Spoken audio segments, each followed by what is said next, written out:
Right, guys, welcome back. This is the Above Average FPL podcast. My name's Adam, and as always, joined by Baker. Evening, mate. Dare I ask? How are you? How's things? What game FPL is, mate? What a game.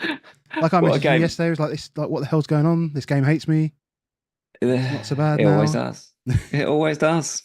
It always does. But but we won 3-0 at Old Trafford, mate. This is true. This is true. We have to take the positives. We're a football first podcast. Obviously, we're Spurs first.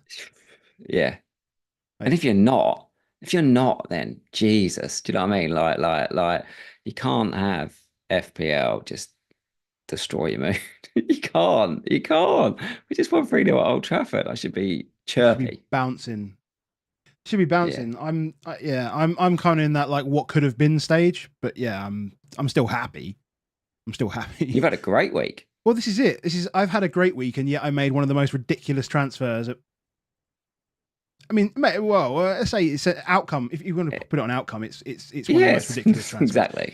Exactly. Which is fine, but even if you look at we'll go talk it, like even the expected data through the game, like the actual data that came out of the game says it shouldn't have. Which is still outcome. Well, yes, it's still outcome. Whatever happens in the game is outcome. Yes.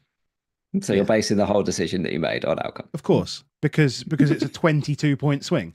Yes. That's how it is. Hello to everyone in the chat. Hope you've had a better game week 6 than us, than I guess Baker in particular. Yeah, let us know how you've got on. I put a little pinned comment if you haven't seen it. I'm sure you can see it. If you wanted to vote for us for the best in fantasy football creator, which is going to be at the Tottenham Hotspur Stadium in November. And, we're really happy to be nominated again. There's the award there for last year, the Bronze Award. So, if Spurs fans can lift something, win something at the Spurs Stadium, where Spurs fans never win anything, then that might be nice. But we'll have a good night whatever happens. So, absolutely. This is how we do it. So, JC says it exactly right. We should have foreseen the historical record-breaking haul from Parma. Shake my head. Yes, exactly. We should have foreseen it. Especially after Danny talked him up on Thursday. No, we knew it literally. So a lot of people probably don't get to see the sort, especially when we did it on Friday, the stream we did. But personally myself, I talked a lot about how my brain can't really work in a way that was going to get Palmer into my tinkers. It's always an opportunity and there's not that. I'm hoping that has come back now. I have no idea what's going on here at the moment. Dear, this is a nightmare. Is it the wind? I don't know. We're up though. We're back up. I can tell you that. We're back. We're spotting it. I'm keeping an eye on it. So if it goes, I will notice it straight away. Hopefully. Yeah. So where we were was just saying that, like I said, I never had Palmer in there. Interestingly, I guess the other thing about sort of forming things, he didn't need to change that much in the end, potentially. So when the late news that potentially Raya was not playing, so Friday night the news seemed to be that he's not at the hotel. Yeah. It is a lot of people started, moving around and seeing what they were going to do with the money and do all those things. And actually one of the really easy moves to not change a lot was Raya down to a 4.5, Saka to Palmer, Solanke to Havertz. And that was it. But you'd have gone from 3 Arsenal to 2. Yes. But you would have changed a keeper. So the difference, the spread, like was Raya going to get 85 points in a game? Yeah, no. Do you know what I mean? Is the range between the best keeper and the worst keeper in the league is like 30 points in a season. Yeah. Like it was a low value change.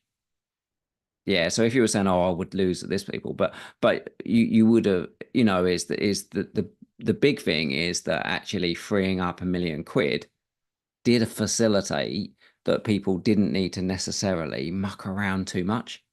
Yeah. And I saw a few where it sort of looked and was like, oh, that's actually not a big compromise at all.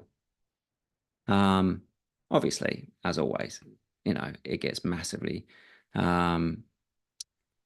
impacted by the outcome. Yeah. But yeah, I don't have regrets for not having Palmer in, because I wasn't planning to have him in. Yeah. And I see that SK is in the chat. So SK, if anybody knows SK came in and said that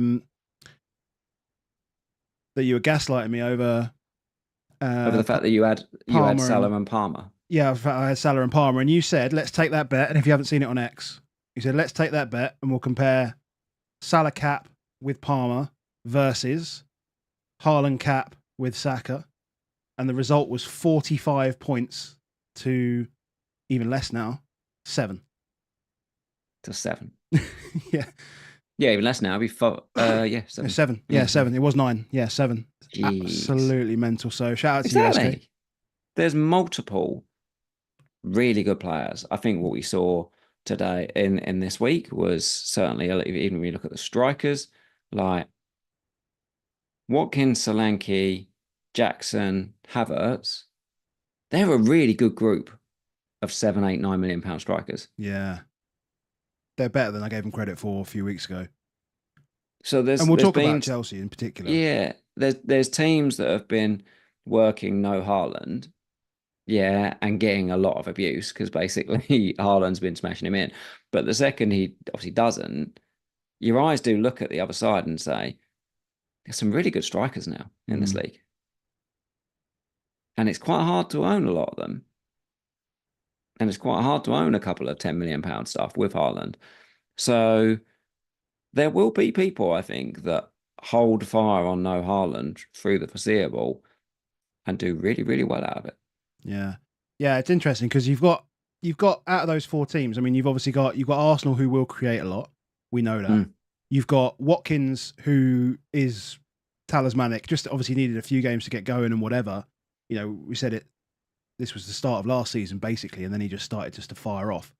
And that was great. And if like Rodgers and Watkins are returning in the same game, like that's like a dream combo. And then you've got Solanke and Jackson in 2 teams where the manager's just like, well, this is just the way we're going to play. Exactly. This is the way we're going to play. We're going to be aggressive. We're going to create lots of chances. We're going to do this. We're going to do this. So that, like Solanke's, as we know, is like pedigree Premier League striker, like just decent. Like he just was decent. He was nothing special, but he was just decent. So give him more chances, scores more goals.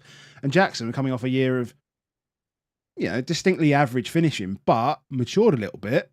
And he's now starting to find his feet really, really well. Really fail. He can't fail, really. Do you know what I mean? No, I've got some thoughts just on Chelsea, which are like, seem pretty obvious, but we can talk about that when we talk through Chelsea. So, well, weeks and games. Let's get it going. Before we do, just remember that if you do like the content that we put out, make sure you do drop a like on the video. And if you want to see more from us, hit subscribe. We're at like just over 8,500 now, pushing towards 10K as quickly as possible. So, please do that. If you're listening on a podcast, thanks very much. And if you want to drop a rating and review, that would be much, much appreciated as well. That's the free stuff, and it's really, really helps us. If you want to join us over on Patreon, you can go to patreon.com/AboveAverageFPL and join us in the Discord, where we've got a number of different games and fun things going on in there. We've got drafts and pick'ems and new competition, which is now really easy to beat, and people could still potentially get in it, because there's one more day to go. So are we allowing people to come in now? Yep. Because they're only going to a draw anyway. Oh, they're going to a draw. Yes, true. So the competition is, as I had some lovely whiskey delivered from Never Say Die Whiskey, was anybody who beats me during a month that's in our Patreon and therefore in our Discord league, so we can identify you, will go into a draw, and somebody will win a bottle of whiskey. Got to be UK based, but they retail about 80 quid a bottle of whiskey. It's a pretty decent whiskey. Want to share the wealth with it. And so anybody in the Patreon joined, and September has a couple of days left. Perfect. And for anybody watching on a big TV, the QR screen is on screen, so make sure you scan that and come and join us. Also, it's a good little place for us to chat, and it's a lot less busy compared to Twitter, and a lot less noisy and that. So it is a good place. It's still relatively small. There's still around 50 people in there or something like that. So it's pretty small, and obviously it supports us, and we would really appreciate it as well. So thanks, of course, always to Crypto Block Dan for his support. Podcast doesn't do anything without him. So thanks to you, Dan. Really appreciate it. And I think that was it. I can't think of anything else. And it's just to let mate. Just give me the weeks. Get the weeks up. I was just going to say as a last thing, just a reminder that next week there's not going to be a team selection video because I am down in London. We are playing golf with Alan Kirbishley and a few other people. Stuart Pearce, we're going to meet him. Scott Minto, we're going to meet him. And we're just going to have a day on Thursday. So no week off. There'll be no team selection, but we'll just be tweeting around and on socials and chatting in the Discord. So just find our thoughts there, basically. Band-Aid time. Band-Aid time. You go first, mate. You got 58 points. 58 points, yeah. So so reading it out for audio, Martinez being allergic to clean sheets, obviously. 2 points. Trent 1. There's a discussion to be had there, perhaps. Porro 5, which was good. Lewis 2. Bit disappointed about that, but is what it is. Gabriel 1. Could have been more, certainly. Eze 2. Stinking it up. Rogers with a goal. Captain Mo, 20 points there. Bumo scores after 35 seconds. Perfect. And unbelievable. Takes everything there. 9 points. Saka down to 3. He was on 5 about half an hour ago.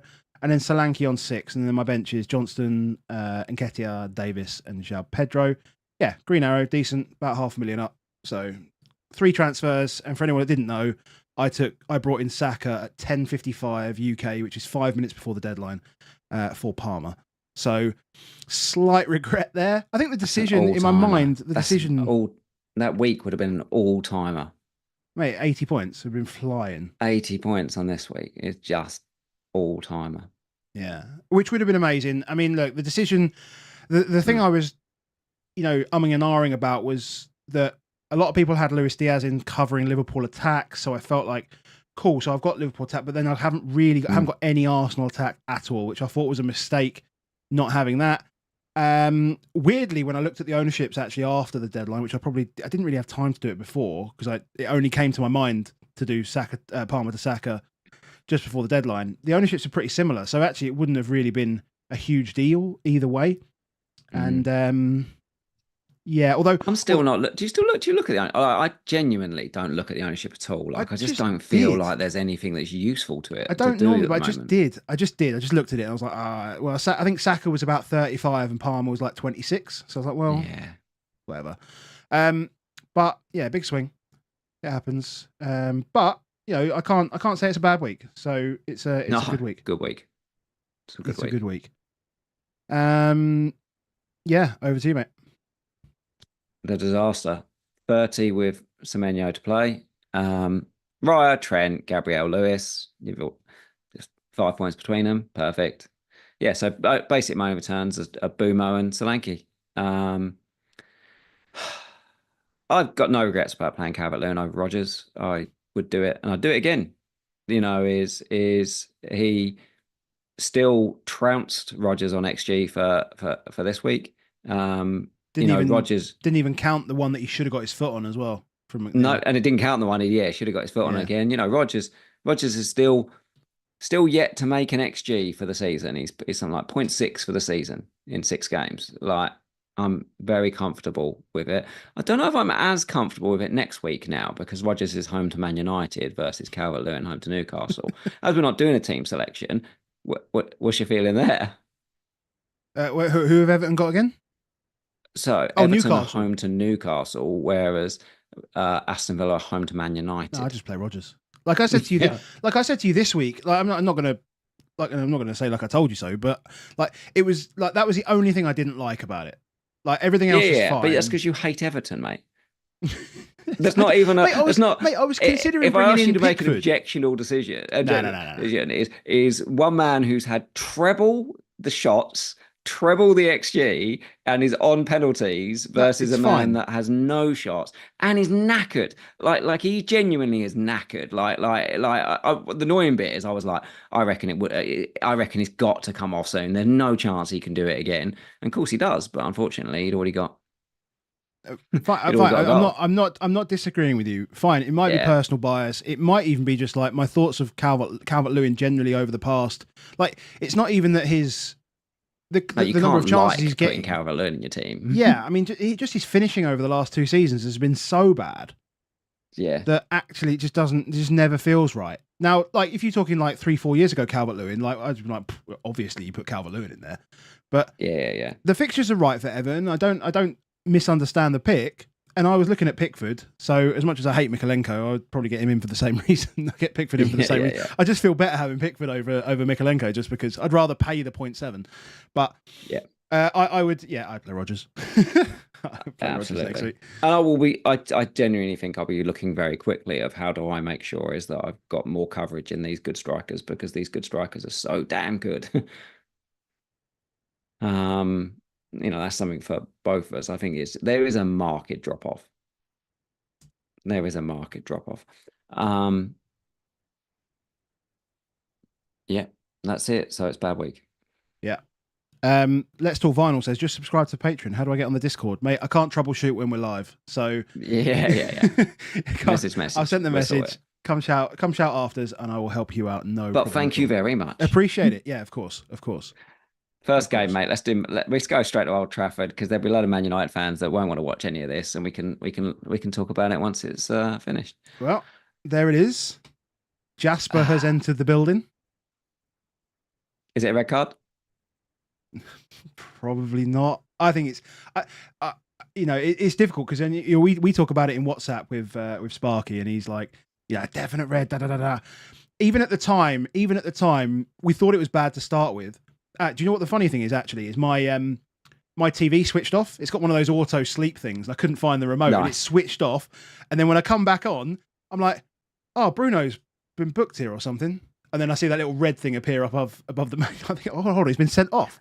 I watch it back. Yeah. And I never got the real time. Like I never got the real time speed, which probably looked worse. Looked worse at real time. Yeah. And when you see him slow down and he slips, I'm like, well. Yeah, okay. I think he slips and then he goes, shit, I need to get a foot on this somehow, and his foot just goes up. Yeah. I think the thing, right, so let me try and give some... So do I think the tackle is when you see it slow down is a red card? No, I don't think it is. I would be amazed if it gets given for any more than a one-match reckless challenge ban. It won't be a free match violent conduct. They'll definitely appeal it. And potentially it could be a no ban. I think they might hold it down as one ban. One, because obviously the ref's done it and then VAR's upheld it. But secondly, because he was an absolute dick before going off the pitch. Yeah. Like the fact that he has to continue to be told, I'm like, they just won't back down on that because they don't need to. Yeah. So I reckon they'll give him a one match ban is what we end up with. All of it is weird in that we've got this world where what the ref gives, no one really wants to overturn it, and it would make him look a bit crappy. And in the moment, I kind of understood it. And partially understood it because we saw it coming. Like we were talking about it in the Spurs chat of it's coming. Like that they had gone in, they were real aggressive in that first half. Dalot and Mazraoui obviously got their bookings and they were definitely trying to kick us. There was no doubt in my mind of it. And I guarantee you he'd been on, because he was really annoyed about the Dalot booking. He was on at the ref and he was on this. And so the ref's seeing them kick. He's moaning. And then he lashes out. So it's like he's already guilty before he's even done it. And the ref's just gone, stuff you, mate. Like here's a red. And I just kind of get it. Like, so yes, did all of the things that was going on contribute to it? Yes. Is it a red card challenge? No. Yeah. But and that's like the thing is that when if you look at this, right? If you look at this graph, we'd reached 2xG before it even happened. Like we were already battering them. We had I mean, to come out like, can we? we need to spend at least 60 seconds talking about Van der Ven, just because how fast he is. Like it's like genuinely frightening how comfortable he is progressing with the ball as well. Did you think his touch was a little bit heavy? Like right before he goes to the box. It was like a centre back one of I've hit it too far, it's kicked it. Oh my god, he's got there. Except Van der Ven's the quickest guy in the fucking world. So he didn't see the goal. Did he because, not? Because he's flying into the sponsorship. It's the slopes, which I still don't understand to this day how they allow it in Man United, because it's like the most dangerous ground in the world. Yeah. Where as soon as it goes off, there's a massive slope 20 yards down. He was in the hoardings. He was gone. He said, "I didn't see any of it." So there's Brennan grinning before it's even touched his foot. Yeah, it's just a phenomenal athlete, and a few times on the track backs, like Garnacho is no slouch, and he was just like, "See you, I am through you, and I'm done." No, they're those two centre backs are special. Yeah, that's what they are. And then it's difficult really after that. I mean, I think actually United were okay in that second half. I mean, we were sitting there chatting, going like, "What the hell is going on here?" I thought this was 11v10, and actually they were, they created a little bit more. I think had a couple of chances. Tired, to be fair, though, mate. You've got to remember we did play Thursday night. Do you know what I mean? It's like I do feel like we were like, okay. It is still Tottenham at Old Trafford. Like, we're not that good there. Do you know what I mean? Yeah. And it is still, we played Thursday night and all of that stuff. So it just feels a bit, it felt a little bit flat. I don't think it was a great performance second half. I think the big thing about the half, we were talking to our friend, John McKenzie, friend of the pod, who we now talk about every week, which is, this is how nice a guy John McKenzie is, that we just still carry on talking, which is just lovely. I say talking, you just send him a message saying, "Are we back yet? Are we back?" Hey, he sent us a message when Dom Solanke scored saying, "Big fucking Dom." Yeah, he did. This is true. This is true. Hi, John. But chatting, I was saying, look, we really struggled when we tried to play through the middle, and we tried lots of intricate little passing, and then it didn't really work for us.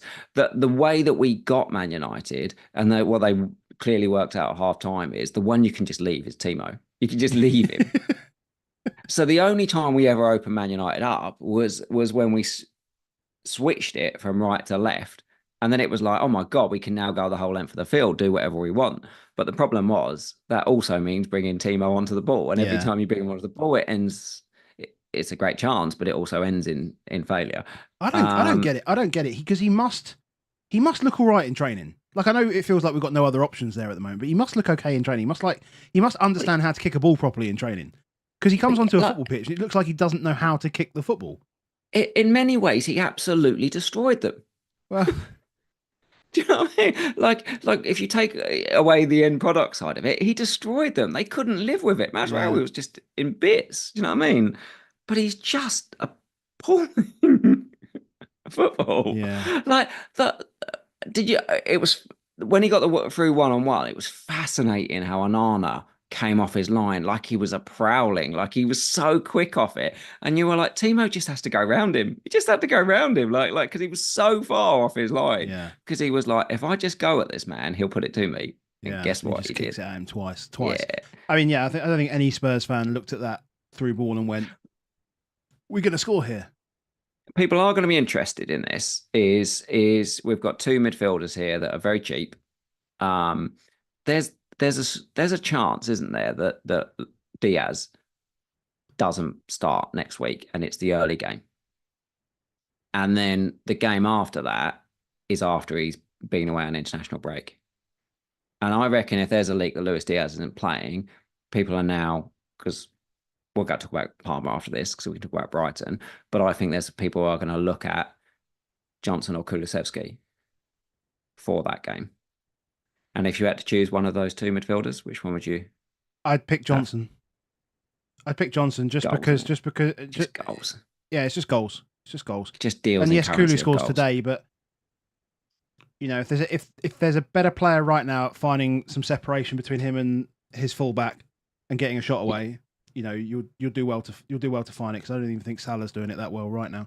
Like, Saka's obviously elite at it, but right now Brennan's so good at that. His confidence is so high, and I wonder. Obviously, how he's they will got a look. goal and assist today, and obviously one straight off the post as well. Yeah, yeah, but a lot of this And is he's coming getting from better and better at that but, shot. yeah, and a lot of this is yes, he is. This is true. A lot of it's coming from, piling it down one side and then getting the cut back in. I don't know how much of that we might get next week. It's Brighton, right? Yeah. So if we look at how Chelsea attacked Brighton and maybe how Brighton defended against Chelsea, if we get anything like that, high lined. Yeah, but that's going to be completely different because you're going to have Brennan with time, right? He's going to be almost time. There's going to be no one in front of him. Yeah, but he just scored that goal. He just scored that goal as commentary, where the more he can look up. Yeah, but Coventry, yeah, okay. Different game, different feeling, different. I'm not sure if Verbruggen's much better than Coventry's keeper. Fair enough. Sorry, Verbruggen. Solanke's still a good pick though. Obviously, 3-3. Yes. Oh, if it scores at the end, it'd have been glorious.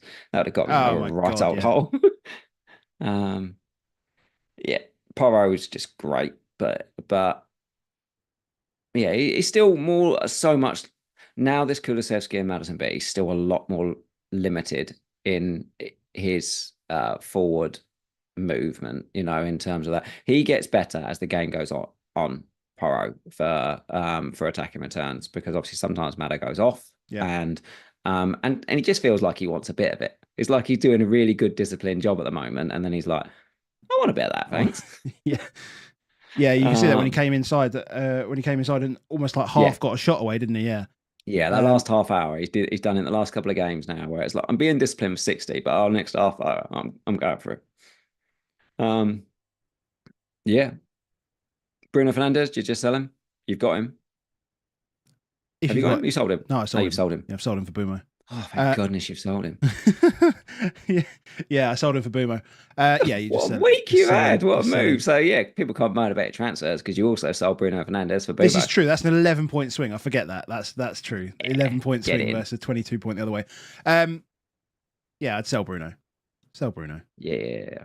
You don't want to stick 8 million on the bench and his value to continue to go down because people will just sell him. He's going to be 7.9. I'd pick him up. I'll pick him back up when he gets down there. Absolutely. Because the fixtures are going to be okay. I got Diaz in and left 0.4 thinking, well, that gives me a little Bruno fund. Yeah, just catch him up. Yeah. Just catch him up. But yeah. Jasper's here. It's a paddling. 6. Paddling. So like our top six, like goal threat, every single one of them had a big chance, at least one. Every single one. Solanke, Johnson, Werner, Sarr, Maddison, and Kulusevski all had big chances. We're getting some big boys with total XGs over 1. 4.8 XG. I mean, this is mad. We should move on though. We should move on so we can actually talk about some other games. Where do you want to go next? Chelsea, come on. There he is. This was like Doku last year all over again. Like literally that first half, like notifications, like notification Chelsea, Palmer, Chelsea, Palmer. Mm-hmm. I'm like, what the fuck is going on here? I've just sold him. No, it can't be another one. And then you send me a message like 4. I'm like, oh, come on, man. This is just ridiculous. Yeah, I mean, I was in the car for the first half hour of this, and it was on TalkSport 2. So I was listening away. And Brighton came out, and then Brighton were causing them all sorts of trouble early on. Obviously, Jorginho gets a goal with Sanchez being absolutely terrible. So stupid. Yeah, then Welbeck obviously hit one across, and it was he did actually palm that quite well, Sanchez, which meant that it didn't get to Matoma. Because if that happens and it's 2-0, this might be a very, very different game. But at the same time, Palmer could have had like seven returns. Like that first chance that he gets, he obviously hasn't read the memo this season that you need to lift it over the keeper. So obviously he hits the post there instead of lifting it over him.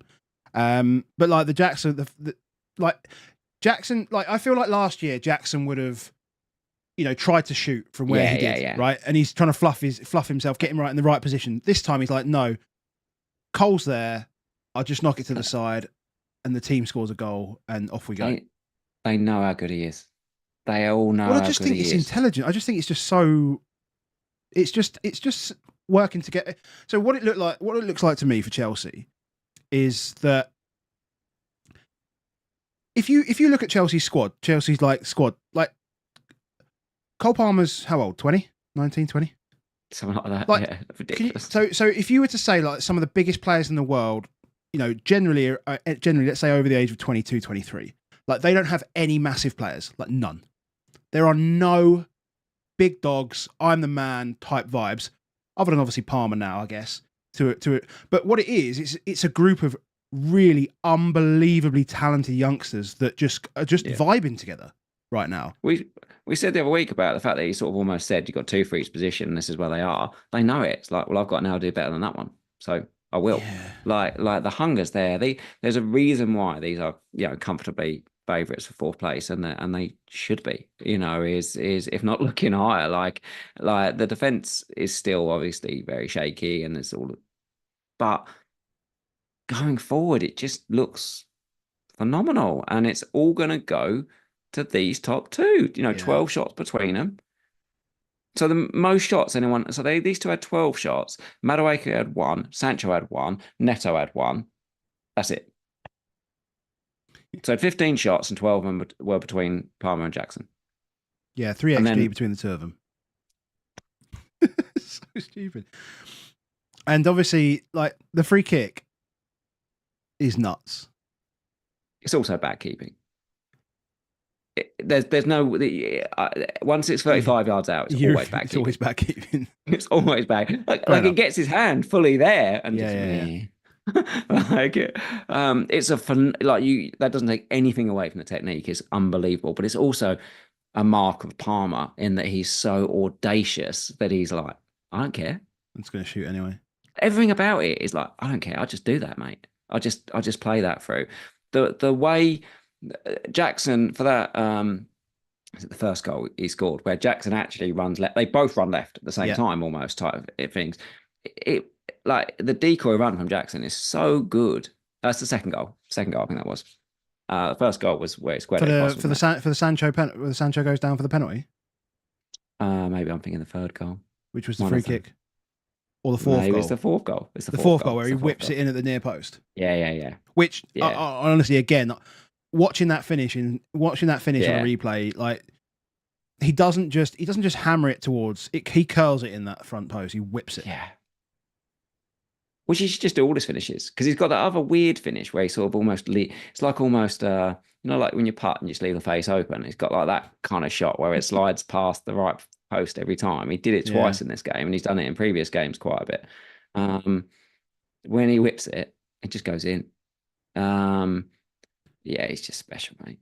Are both of these teams too targetable though for defences?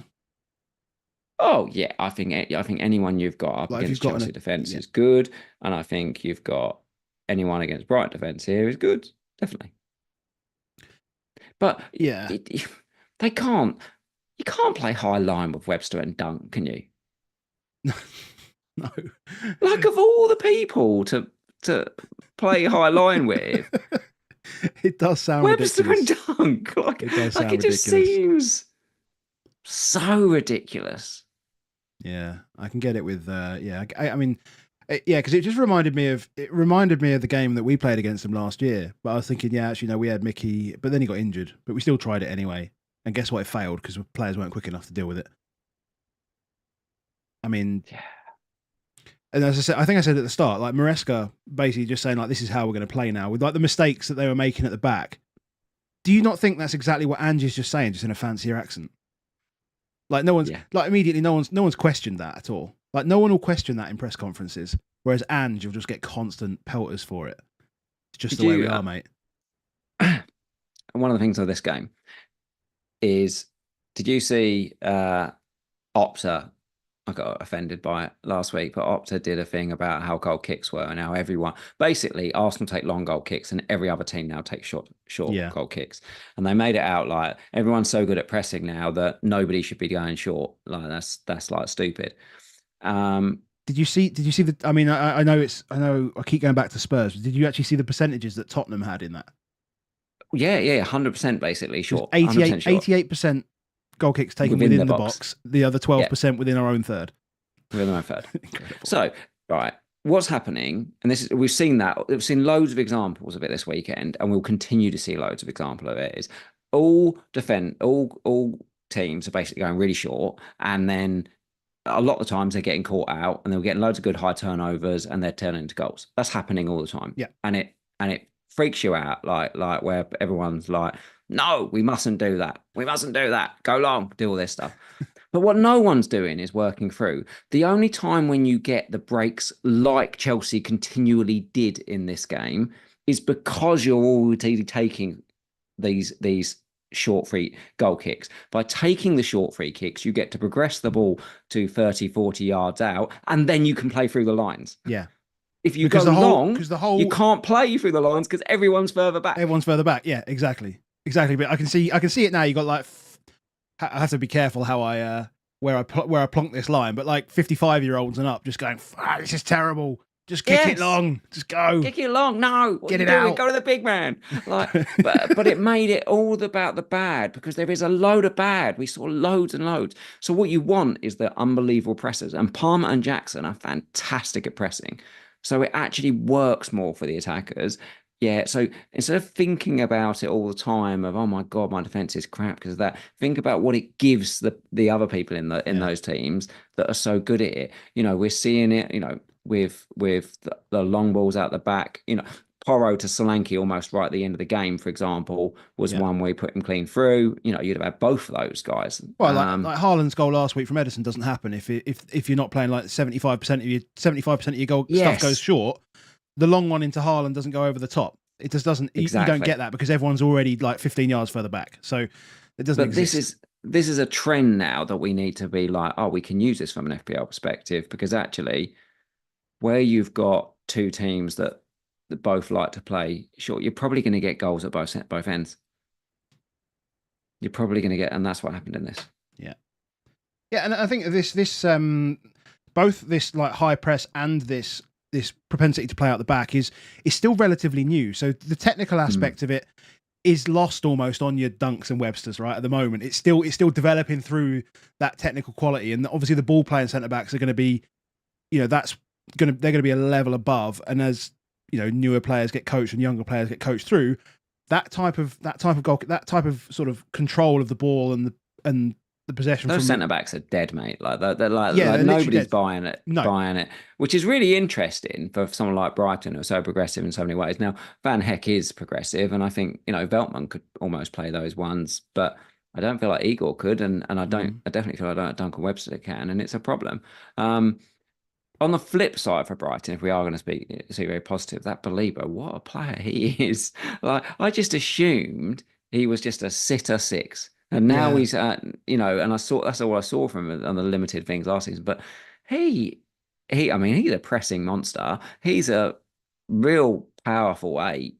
Yeah, he'll be a 60, 70 million, 80 million pound summer signing probably for Chelsea. For Chelsea or Arsenal. I can see him at Arsenal. I think they'll look at that and go, that left 8, haven't really filled it. Marino, not really.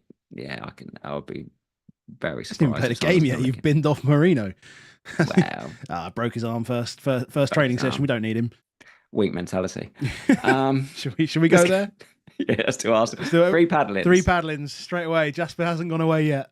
3 paddlings. That's a paddling. Saka was on this until half an hour before, and I'm just going to put it back up on. I'm just going to put it up on screen because I had it prepared because I didn't have. Obviously, it's changed since, but this is the data from Fantasypedia of when he was on 39. I'm not exactly sure what dropped off, whether it was a shot. No, I do want to look at that. I do wonder whether he lost.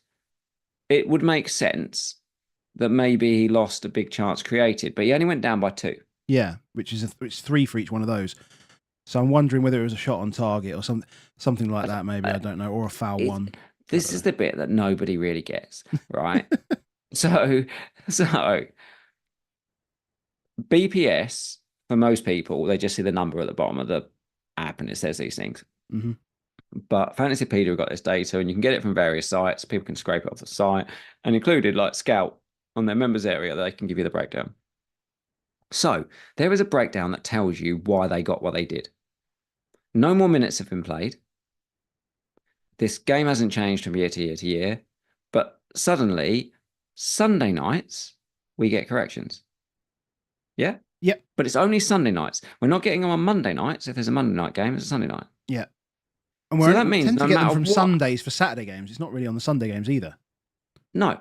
So why don't the Sunday games get corrected, and why don't the Monday games get corrected? So I can probably answer that. So the Monday games don't necessarily get corrected because there's only been one this season, maybe. So you think they do the quality checks a bit further? Okay. Is that what we think? That Well, I just think the Sunday ones aren't impacted because they haven't had as much time to look at them. But at the same time, I don't understand what data here is contentious or exactly. I mean, I know from playing So Rare that Opta does adjust things. They do. Opta do adjust things. I'm hoping for some positive Opta adjustments, actually. But I don't understand from here what is contentious. Like, shots on target are pretty clear. Pass completion is pretty clear. It might be dribbles. It might be key passes. I'm Being not sure. tackled. Because there's a lot of duels. Yeah, data, net tackles and that sort of stuff. Yeah, that's the sort of stuff that I think it must be in the small fry.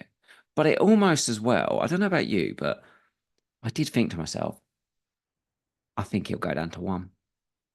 Well, I had no idea thought when it happened. Well, I had no idea. Just because the only thing we shouldn't really be talking about the sort of the base of this. I think what we should be talking about is regardless of whether it's 39 or 37, this man has got 37 plus baseline, which I don't think I've ever seen with no even returns. In Trent's heyday. This is almost unheard of because I messaged you and I was like, well, Saka's just lost his assist and obviously lost all of his bonus points. He went, well, no, he's still on 39. I was like, hold on, no, that has to come down. He was like, yeah. I said that doesn't feel quite right. 39 baseline.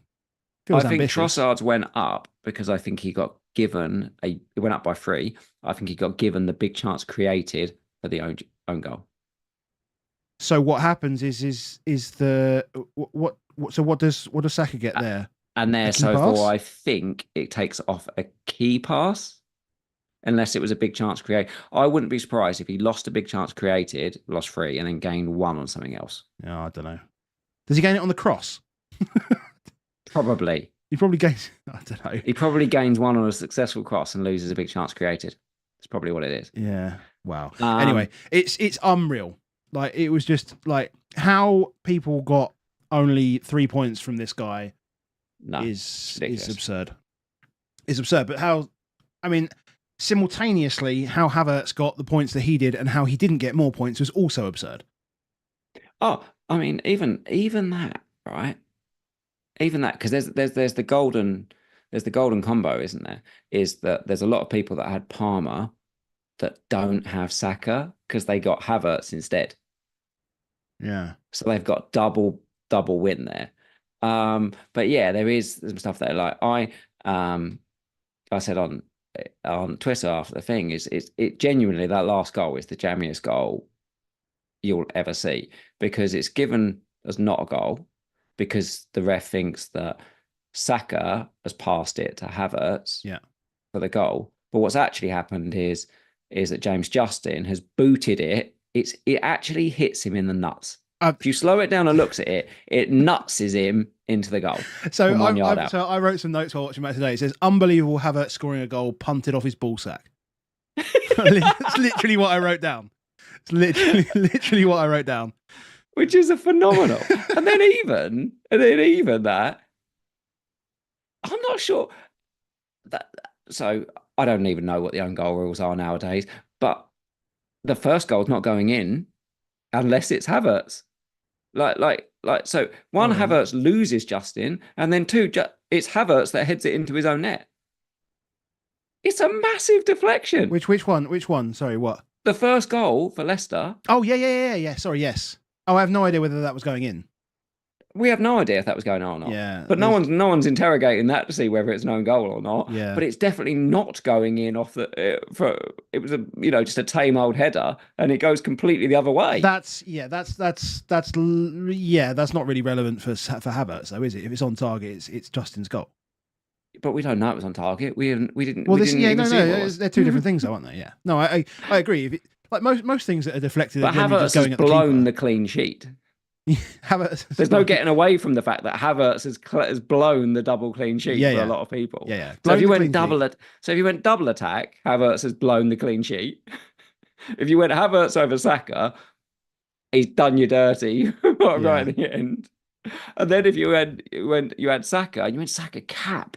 Not only do you not obviously, not get that, but you then don't obviously get even the assist at the end. And then you lose 2 bonus points on a Sunday night. Yeah. I I mean, to be mean, fair, if you went Saka cap, you have had it yeah, real unlucky. yeah, What you can't argue with though is that let's just take off that 0.84 xG from Havertz at the end, because it's, as I said, it really has nothing to do with him, yeah. like, as Just off such. his nuts. But when you take it away, there's still 6 shots at 1.3 xG. Yeah, yeah, It's a really interesting decision next week. I think it's more interesting than it should be on captaincy next week for people that have got, obviously, people that have got Palmer again with another good fixture. mm-hmm. People have got Havertz, who has still got 2 xG. Like, a man who's getting 2 xG in a paddling. Yeah. I mean, that's good. That's the man you want, isn't it? It's the one you want. Southampton as well. I mean, this is just Exactly. And then you've got Saka, who, if he gets any return, the way that Saka's playing and the way everything's going through him, if Saka scores a goal, it's a guaranteed double digit. yeah. So if Saka gets 1 goal, Haaland's basically got to get a hat trick to make it worthwhile being on Haaland. He is home at Fulham though. He is home. He is home at Fulham, but go look at Fulham's results against the big teams over the last couple of seasons under Marco Silva.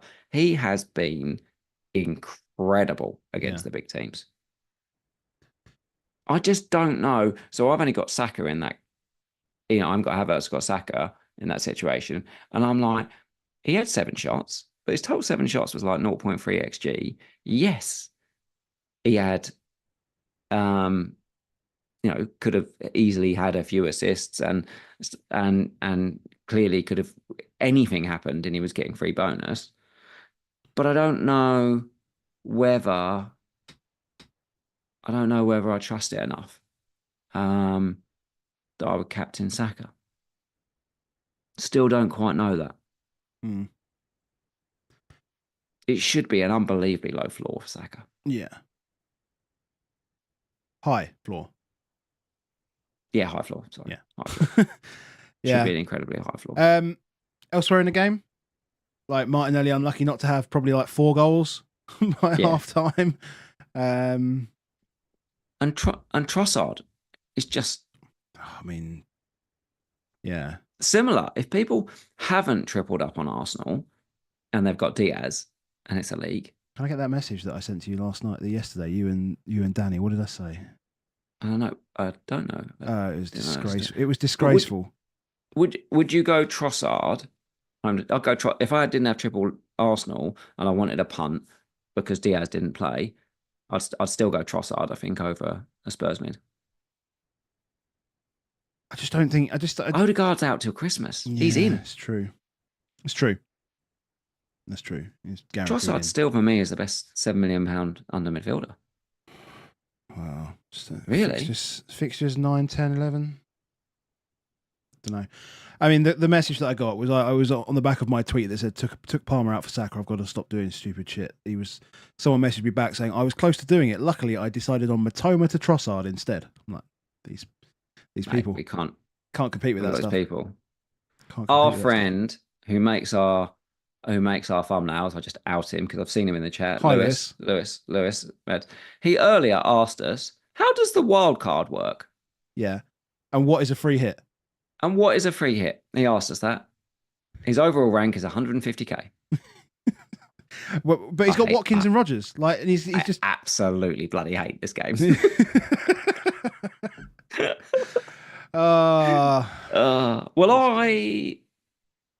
We've got to do Liverpool. We've got to do Man City.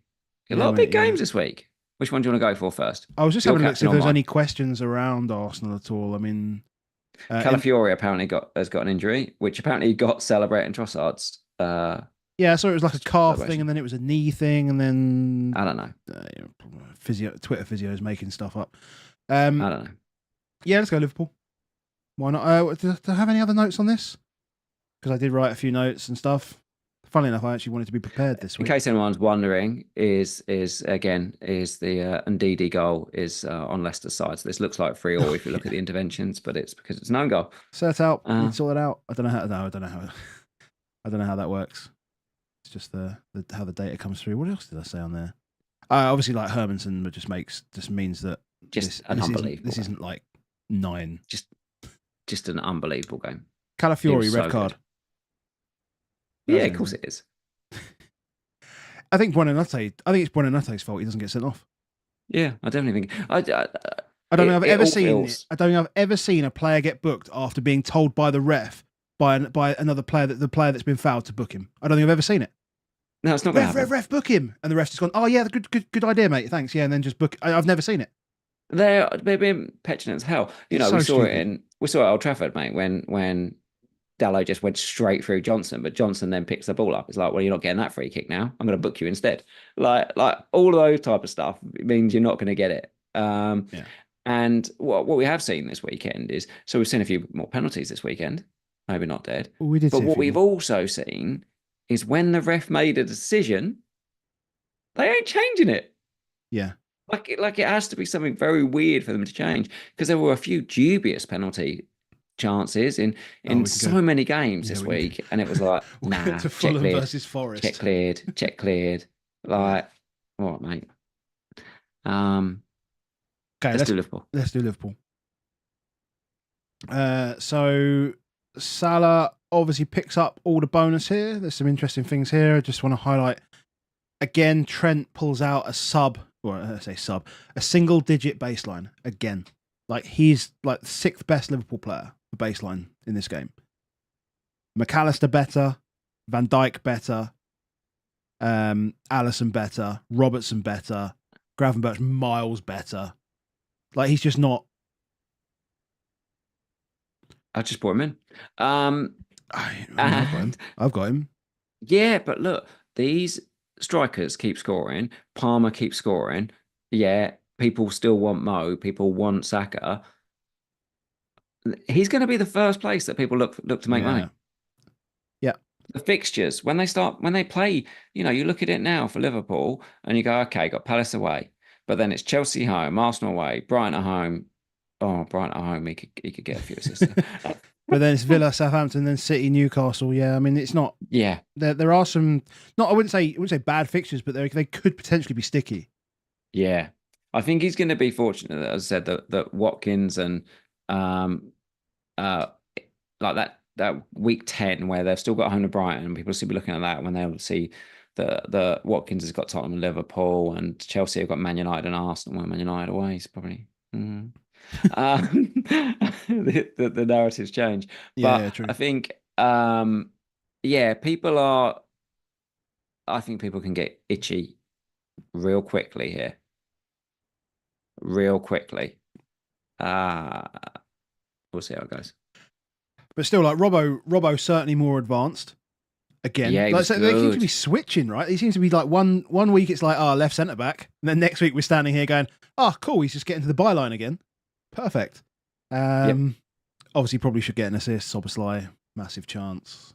I think just in general, I thought Wolves were a lot better than I expected them to be. I mean, last note I've got on this is like Wolves unlucky with the fixtures, probably will turn it around. I don't think I've ever seen a worse set of fixtures. You won't, but if you take it, like on this game here, so it looks like semi-paddling, 2.64 by 0.56, but you take off a penalty. Let's go the biggest shot XG on it, which is and also the Szoboszlai chance. The Szoboszlai chance is obviously massive. I don't think you can really take that off because it is a genuine chance. But we can build whatever narrative we like, mate. It's fine. But there's also 0.5, which is because he booted the ball at Mo Salah. Yeah. So technically Mo Salah misses an open goal. Yeah. Which you get because he's outside the box. But you'd have felt very fortunate if you got that goal. Do you know what I mean? You weren't like, oh my God, Mo, that's the worst thing you've ever done. Because it was like a real snatched moment, wasn't it? Of it just, he wasn't in control of what happened. It just happened.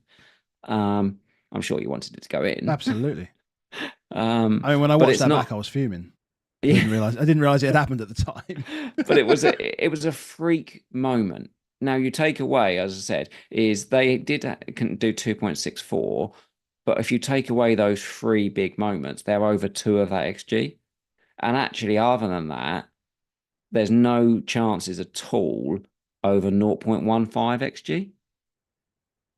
That's pretty good. They didn't let them open them up anywhere near as much as I expected them to do. Yeah. Fair play to them. Yeah. Diaz came off after 70 minutes. We expected him to come off after 70 minutes, and he did. Yeah. Pretty standard.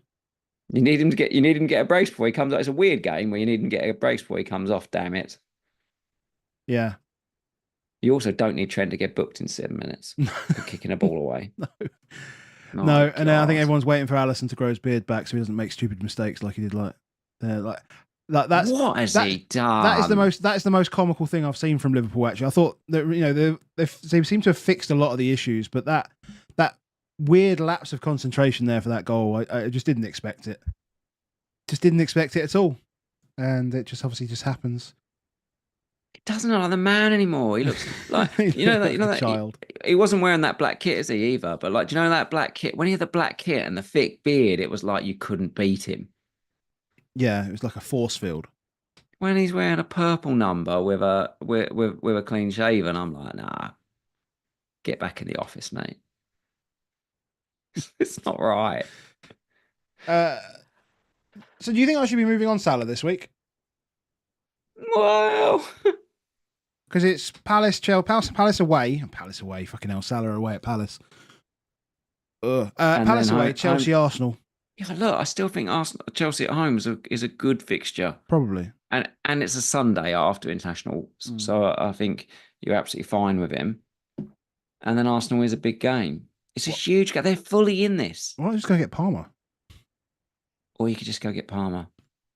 Or the big decision is, do you use him to get Haaland? That's the big decision.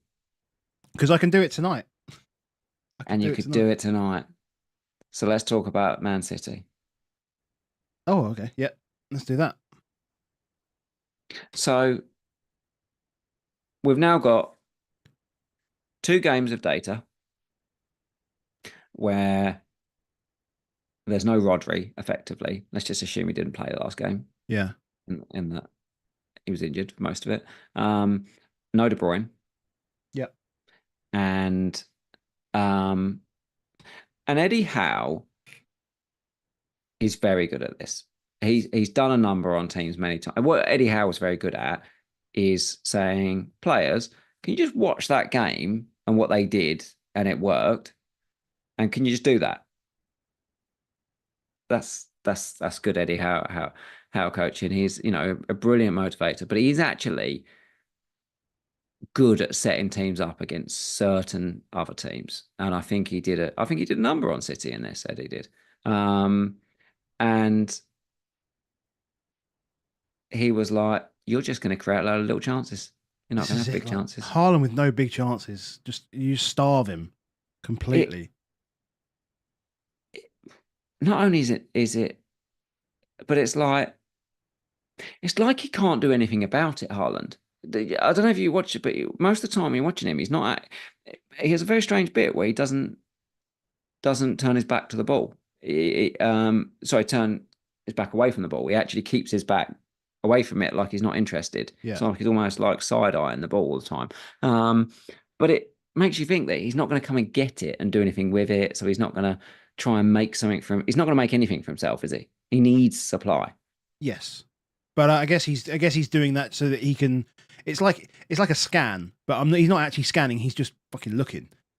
he's just looking at what's happening in front of him. So scanning, looking. But he needs it, and they're not giving it to him. And then even Foden, as magical as Foden is, what Foden's good at more than anything is intricacy. What they're not doing is anything of any pace. Do you know what I mean? So what he's been so good at in the first few games is getting in behind and doing. And it's like, well, these teams are now gone. I'm not going to let that happen. And it's, yeah, It's tougher. Yeah. But in 8, that's 3 weeks away. That game week 8, where you got the run of away to Wolves, home to Southampton, away to Bournemouth, away to Brighton, home to us, then it's away Liverpool, Forest Palace, blah, blah, blah. So when you're looking at a fixture run, just remember that there's 3 weeks basically between now and game week 8. They will have worked it out. Yeah. They will have some players back by then. They'll be in a slightly better place. Whether they're in a better place next weekend, I don't know. Because Foden's clearly not up to speed. He's not start like when they're desperate for Foden, they needed him. I thought Gundo was terrible, and he had a number of times where he could have put Haaland through in that first half and didn't, messed it up. That was a problem. Gundo was definitely a problem for it. Kovacic is not. Kovacic is better at running than he is, artistry. Yeah. Yeah, you've got your Kovacic, you haven't got the Modric alongside him. Do you know what I mean? Yeah. Like they haven't got the guy that's taking it off him, and Gundo just didn't do that role very well. There's some issues. I don't know who the best wingers are. I don't know whether you should play Grealish or you should play Grealish and Savinho sounds like the best, but is it? I saw like a tactics thing was saying about how good Vardy was again creatively and moving forward and doing all that stuff and scores a good goal. But ultimately, you don't really want Vardy as your most creative type player, do you? It's not ideal if people like Vardy and Lewis are your most creative players. It's impressive how good they are at being creative. But look at we're just basically a Spurs podcast now. But if you look at Maddison and Kulusevski in the 10s and you compare that to Vardy and Lewis, like that's quite a market change if teams sit in. Now,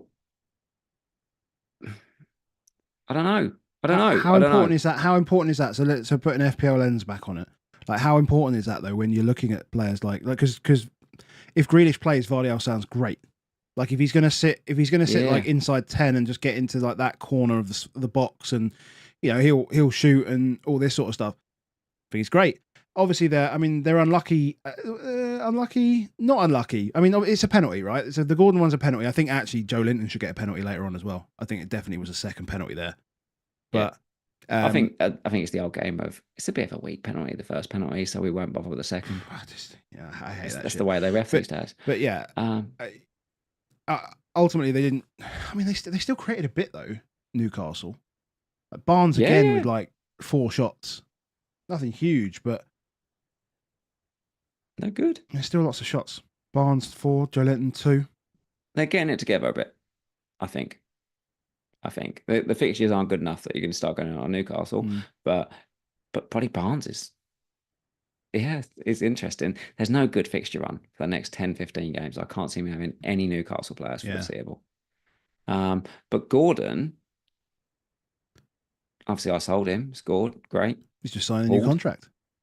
Signing a new contract, practicing penalties. Very clear to say he's practicing penalties. Why? He gave the England process speech about it, which is good. Cheers, Gareth. Yeah. So I think he's cheaper now. Yeah, Isak's still on pens when he plays though. You assume so. But yeah, City maybe it's in the contract. Can we make something up? It's in the contract. It's in the contract. Pens. Yeah, pens in the contract. So Vardy is interesting. Again, Trent to Vardy. It's going to be on people's minds. Saves a million, and then you just put that elsewhere. Yeah, it's going to be on people's minds. Interesting. Yeah, definitely have been thinking about that. They've got to get Foden in the game. They've got to get Foden in the game, and they've got to get De Bruyne back. Really bloody important. Yeah, agreed. If we get news that Foden and De Bruyne are starting next weekend, Captain Haaland, thank you very much. No worried. If we don't, it's probably sack for me. Who have we got left to look at? So we've done that one. So we've just got the Got a lot of big games. A lot of big games this week. Okay, let's just go here then. Brentford versus West Ham. I mean, I'm surprised someone hasn't put on socials yet one of those Premier League tables after 60 seconds jobs. be amazing. Just be Brentford on the top there with 12 points. Thomas Frank's just good, isn't he? Like he's gone. Like it's really simple. He finds things and says, "Do you know what? We're going to do this and do really well." And what he's gone is, we're just going to absolutely rock it because. But then they do absolutely nothing after it. Like I don't understand how they don't create. Like if you're creating a scenario where they're a bit tired, mate. What tired after the first 60 seconds? They could have been 3-0 up against City in the first 10. Yeah. I mean, they could have been a couple up against us. Look, if you look at this chart, like literally they do nothing. They do the big, huge, like situational. Let's get everything right first in the first 37 seconds, and then just nothing until like the 35th minute. It can't be asked. I mean, again, how do they not one of those ones? You almost want to find yourself in a situation where how do we manufacture a position in open play where we can set one of these special plays on, special teams type vibes on. That's going to be the next stage. The next stage is going to be manipulating the pitch to the point where I can get people in the right place to start a move. I just realised there's 1.2 XG in this whole game. Yes, miserable. So shit. Boomer's brilliant. Boomer's still brilliant because he scores, he's on pens. Yeah, it's fine. But don't go nowhere anyway. But they just stink up otherwise. Like I don't know what this would look like if Whistle was there, for example. That bloody scale does this every time. It looks okay. But I just don't like Brentford defence. I'm not interested in West Ham players. I'm not interested in at all. I saw Hindu Monkey championing Bowen for ages after championing. Let's catch up on games. See you later, Brentford and West. In fact, I'll just do one timestamp for the Brentford West Ham game, and let's do Forest Fulham as well. Let's do that quickly. Yeah. So you exclude the penalty again, 1.5 XG. I mean, the only thing to really talk about in this game is all the penalties that should have happened. Like all the penalties. But I'm saying this, they're just applying the same thing. If I think it's not, I won't do it. But the only one that I thought was all of these. The only thing I actually thought the one that was a penalty is the Bassey one. Like the Bassey one just is a pen. He just like hooks his foot. Hooks Alanga. Yeah. Yeah. How's it not? I just don't understand how that's not a pen. Oh, has he hooked his foot? Yeah. Yeah. It's a penalty. The Anderson one, I get that. There's hardly anything there. That's fine. Taiwo falls in his arse, no problem. But just get us in Stockley Park, mate. That's our job. That's done. Just done. Is it interesting? Is there interesting? Is it interesting? Is it interesting that Forest have only like that Forest are like one of the best defences in the league? They are interesting in that. Like, their non-penalty XG is up there with all of them, with City and they Liverpool. Are miserly. And should you panic? Say for example, you're Smith Rowe, and no, not really, because this is what you expect. You're going to have these games where it's like, okay, nothing happened. That's part of owning these type of players, isn't it? I suppose the interesting one is that they played Taiwo and Chris Wood without Morgan Gibbs-White in the position. Now, Gibbs-White was 2 yellows, wasn't it? So it's only one match. So he's probably back next. But Wood didn't play up front, really. Basically, it was like Wood played at like a high 8, I want to say, if anything else. We've said that he basically does tap-ins and wins headers on goal kicks. Mm-hmm. Well, all he did was win headers and goal kicks. Yeah. No shots. No shots. And his pass maps like right in the middle of the pitch. To be honest, I mean, if that's going to be, I don't think that's a reason to drop him. I mean, you got to see what happens when Gibbs White's back. Yeah. Well, I'm just thinking like, what would Nuno do? Because he's just been like, all the comments after the game was all just about the refs. It was just like fuming. He was just fuming. So and they're away at Chelsea next week. So most people that have got Wood have got Rodgers. Maybe as a fifth or something like that. You play Rodgers over Wood. You happily bench Wood next week and then see what happens. And then you've got potentially Palace and Leicester and West Ham at home. So it could be okay again. Yep. Move on. We're not buying Jimenez. No. Any more? Anthony gets it clean. Yeah. Well done, mate. Smith Rowe gets nothing. Already. Smith Rowe gets nothing. While we're here, before we move on, Woodstock Chris has very rightly said that you should be smashing the like button because there's only 112 likes and 462 people. So he is quite right that if you've made it this far and you do want to support the podcast, then you can just smash the like, and if you want to see more of it, hit subscribe. Simple as that. It's really easy to do. We don't ask much, but we do ask. Jimenez has got rid of the braids. Do you see that? Like, yeah, it was like a one week thing, wasn't it? 1 week thing. She's got braids like he'd been on a Jamaican holiday. And then just got rid yeah, it just came out. No, I'm not doing that anymore. What we got left? Everton, Palace, and then we haven't even covered Ollie yet. Everton, Palace, and then Ipswich, Aston Villa. Let's finish with Everton because that was a fun game anyway. Ipswich versus Villa. So how about the fact that Villa scored 2 goals? Yep. Ollie hauls. Rodgers gets a goal. Mm-hmm.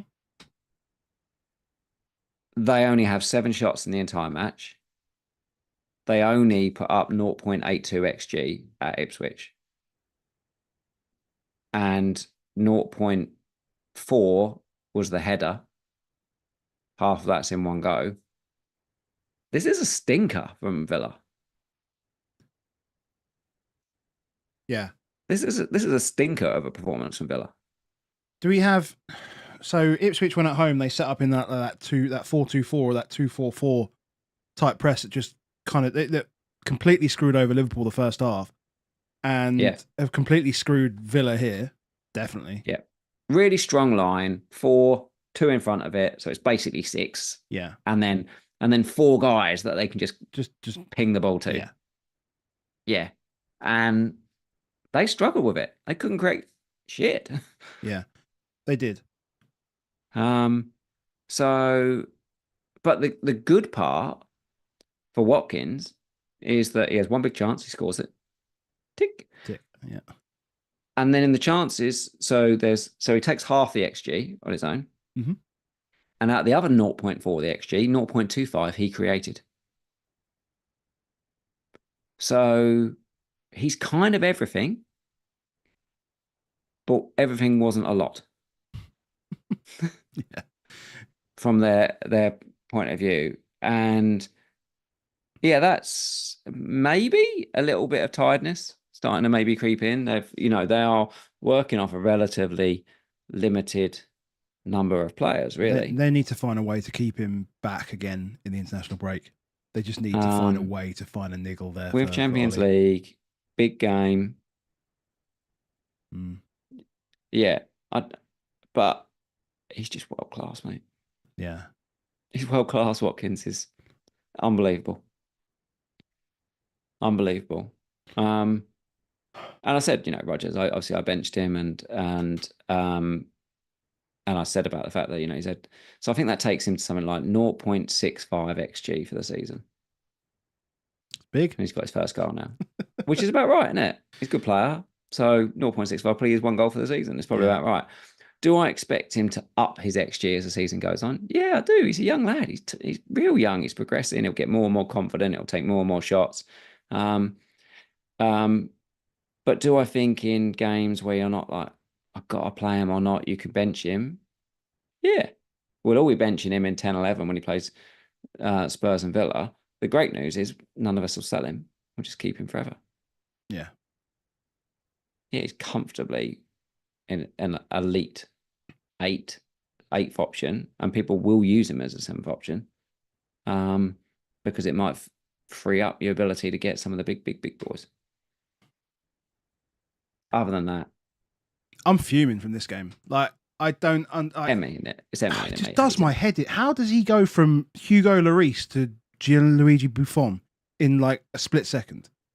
1 clean sheet. What did I say when you put 1 clean sheet from game week 8 last season? Yeah, something like that. Some bullshit. It's still one clean sheet from game week 8. Because so we're almost got a lap. It's almost 1 clean sheet in a full season from Villa. That is it's literally insane. How the hell do they get Champions League? It's genuinely how mad, do they get Champions League?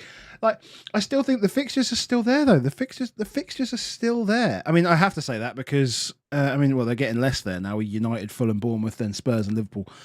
But I have to say that I have to believe now that I was ready this week to just bin him off And to be fair, if I take money out of Trent, like I could find myself going up to. Well, if I go up to Raya, I might as well just go to fucking Edison. Mm. Jesus, why don't I just go to Edison? Fulham, Wolves, Southampton, Bournemouth, Brighton. I'll just make it. I'll just make it up like half a million extra. I'll just make it up in the next 5 weeks, and it'll be done. Get like 3 cleans out of that. Because you make some good saves, and then obviously like the second Delap goal is one of the. I saw at least 3 people say that Carlos was sent for a hot dog. Like at least 3 people. It was because the step over was so slow that made it so funny. What I expect to see soon in like the coming days is one of those videos on socials. You know, when he takes the one step and then they'll add the music that goes do, do, do, do, do, do, and he ends up going off into space, like continues off going off into space, like ends up in Mars or something like that because he's still going. It's one of those. That's what I expect. Yeah, no, it was. I was cracking up. Oh God! Oh, you did the what's his name? The EastEnders guy. The EastEnders guy. Yeah, the Falling in the Aisles guy. Yeah. That's what it just gave me that vibe. So it's that vibe. Brilliant. Ipswich though, like this is how Ipswich should play in the Premier League. Play that tight 6. I mean, Morsey should have been sent off about 10 times, but yeah. Tight 6, use it. Amari's an incredible presser, and then Delap becomes Delap. Yeah, don't want him. You want Watkins, you want Rodgers. You don't want any more from this team. Dwight McNeil, mate. Let's finish on Dwight McNeil. Dwight McNeil got full American Pie shipbreak vibes here. Look at him. It is a good look. It does very much like shipwreck from American Pie on this picture. Patrick, that's who it was from EastEnders. Yes. Yeah. I mean, so something I noticed about McNeil, and this is more from because in So Rare you see the stuff that makes up the BPS basically. You see the stuff that makes up the BPS. And his all-around scores normally are around about 30 to 40. Yeah. It's fucking unbelievable. It's De Bruyne-style baseline. Unbelievable. Mate. This week, it was like nothing. This week, just nothing at all. It's just like pure output, pure... Yeah, he did that in game week 1. So it's been a weird one where basically game week 1, it was similar, where he did nothing. And then he's been like 20 baseline, 20 baseline, 20 baseline. And then this is another one where nothing, but he just wanted to score. Yeah. 2 brilliant finishes. Yeah, really good. The first one, the strike's one of those so pure. There's no spin. Like there's no spin. Like the ball just travels in the air, and you don't see it move. You see the Nike symbol just stay perfect. It's like an advert. Did you see Cole Palmer on Match of the Day when they compared him to Dennis Bergkamp? And partially he was like, who cared? But partially Cole Palmer's so arrogant that he was like, I've seen his record, mate. He didn't score enough goals to be compared to me, mate. Dwight McNeil, though, like I'd compare Dwight McNeil more to the Bergkamp type way in the way he played that in playing this proper 10 type role. I don't think Bergkamp could hit the ball that hard. Maybe not. just didn't score any goals from outside the box, did he? Bergkamp, unbelievable footballer, but no. He's enjoying himself. Like he's 5.5 million. He's a really, really good pick at that price. Like he'll get some 7-8 point assists this season. Newcastle, Ipswich, Fulham, Southampton, West Ham, Brentford, Man United, Wolves. Like I think it's like just lock him in. So Adam is talking this way in a very positive way because what move could you do right now, Adam? Because I could do Nketiah to Haaland and Salah to McNeil with 0.0 in the bank. Chat. Come on, chat. There's 449 people. Do you want me to put a poll right now? Let's put a poll. Let's start a poll. Nah, just spam the chat. Just spam the chat. I want to say do it, don't do it. Do it, don't do it. So, say the moves again. Nketiah and Salah to McNeil and Haaland. Okay. And is there a chance you might get priced out tonight? I have no idea. I have no idea who's moving. Oof. I have no idea who's moving. Yellow Army says do it. Forza says do it. First two say do it. First three, mate. Do it. Do it. Do Do it. it. Oh, Jammer. Do Togo it. says do Oh it. my Jammer God. says do it. Nigel, do it. Nigel, do Spartans. it. Oh, Spartans. Simon's got to do it too. Oh, mate. Everyone's on do it. Yeah. Do it, defo. It does feel like a good move. It feels like a really good move. And it feels like a really good move off the back of a good week too. Oh. Yeah. It just feels like, and they're free transfers as well. So it's like, it doesn't even cost me anything because I've got 2 frees this week. Would you do it for free? As you know, Boona says I heard McNeil's out next game week.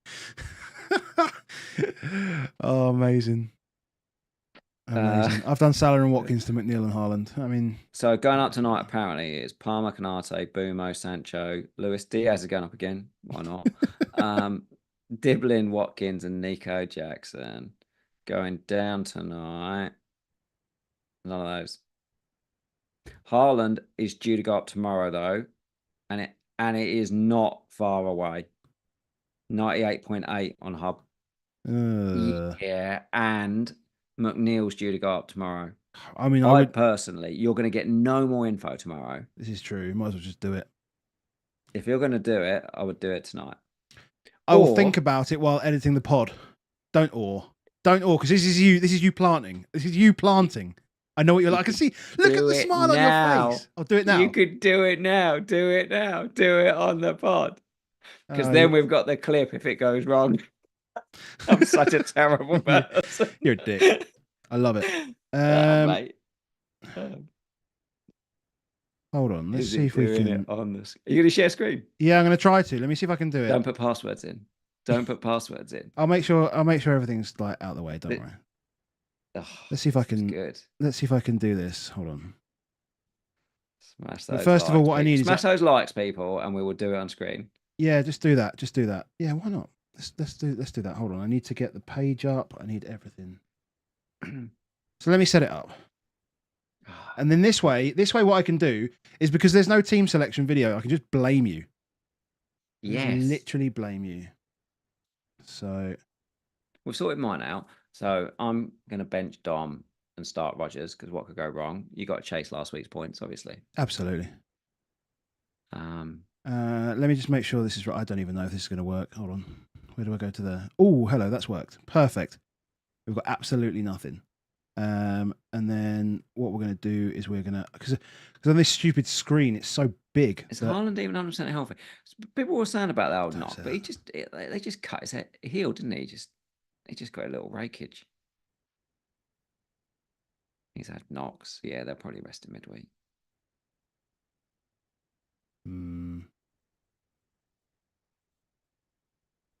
I'm just making sure there's nothing private on here that I have to get rid of. But yeah, I mean, while I'm doing this, hit the like button. Why not? Hit the like button. I tell you what, let's give you a target. 138. Okay, there's 460 of you in here. Get to 175 and I'll do it. How's that? I'll do it on stream if you get to 175. So in the meantime. Yes, in the meantime. Captain wise, if you have Haaland, do you think you captain Haaland? If I have Haaland, yeah, I think I would do. Yeah, I think so. I need De Bruyne back even more than I need Foden back. Yeah, I know what you mean. Can't keep having them do stupid stuff, using bloody centre backs to be creative. I know what you mean. It's just not right. It's not right, mate. It's not right. What could go wrong? 175 likes. Have we made it there yet? I'm going to say we have. Yes. No way have we got there that quickly. I'm just saying it so you do the moves. Come on. It's 10 o'clock. We've been here all night. Such a dick. Right. Hopefully you can see my screen now. You can see the team. You see that? Yeah, see it. Okay. It's just... Imagine if you did the wrong one. Imagine you did Højlund. Højlund instead of Haaland. That'd be hilarious. Okay, right. I'm going to be looking slightly to the left, but that's all good. So, yeah, 2 free transfers, 2.2 million in the bank. This is amazing. So, Nketiah and who did I say? Salah. How'd you add someone? Player list. The expensive one. Add player. Yes. Add a midfielder. Midfielders. McNeil. Add player. Look at that budget. Oh, yeah. João Pedro can sit there. João Pedro can sit there. It's 5-5. I don't really care. It's weird because I've got like 5-5. He dropped again. Sorry? He's dropped again. Who? Oh, no. Because his selling value is 5-5. Because he went out of 5-6, didn't he? Yeah, he's 5-6. Yeah, it's 5-6. Yeah. It's weird, yeah, because I've got João Pedro, who seems to be $500,000 too much. I've got Davis and everyone sitting on Greaves. And I mean, I feel much better about having Davis and Greaves, but still, it feels like $500,000 I don't really need. Or $500,000 I've spent that I really should have. And also Martinez should probably be a 5. But I've got Johnston. Like, if I get pissed off with Martinez so much, like I can play Johnston next week. Granted, he'll probably concede in the first 38 seconds, but apart from that, he's probably pretty good. Spartans is the only one fighting it. We'll remember Spartans that you fought it. In the if it goes wrong, then we'll your know transfers, your heartache. Yeah, Salah out before Palace. What could go wrong? I mean, let's have a look. So let's just go back. Oh. So Palace have only conceded, like, I mean, I know, yes, it is Everton, but they've only conceded an XG to Everton. Like, Palace defensively aren't terrible. Yeah. Attacking wise, they're crap. I mean, I thought Eze was crap. Like, he was just crap. And I feel like Eze's stinking up my team more than anything. Yeah, but he's also still okay. Ish. Salah still gets like over 1.2 XG. I know it's still like in one chance and a pen, but it's one chance and a pen.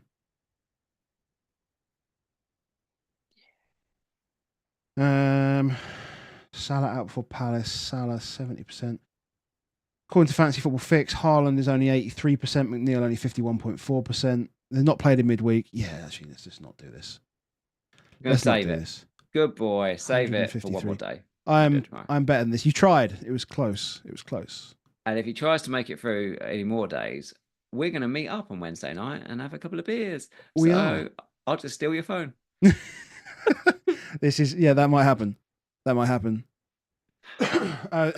Well, you probably just do it while I'm asleep in the hotel room, wouldn't you? If that just gets clipped out of context, that looks weird. Oh, it wouldn't be the first time. Let's go. Well, shout out to everyone who's made it this far. Hope you had a good game week 6. 460 of you still here. If you could hit that like button on the way out, and if you want to see more, hit subscribe. As we said, there'll be no team selection video, but we will be having a and we'll let you know. We'll be having a chat. We'll be having a chat on socials and stuff. If you want to get involved in the chat on the Discord, then let's do that. Patreon.com/above average FPL. I've just reminding myself. Let's talk vinyl. Just drop me a message on X and we can sort out the Patreon stuff, get you into Discord. I haven't checked to see if you've actually just made it in there instead. You might have done because Let's Talk Vinyl is in there as of 5 to 9. So yeah, hello. Well done. Welcome to the fun. And the pin message, if you wanted to vote for us. Yeah, vote for 2 Spurs lads in best in fantasy football creator. And we'll be going to the Tottenham Hotspur Stadium in November. Outside of that, thanks to Crypto Block Dan, thanks to our patrons, thanks to all of you who join us on a Sunday every week. We really appreciate it, and we will see you soon, I guess. Good week, mate. Good week. Thanks, mate. Cheers, bye. See you later.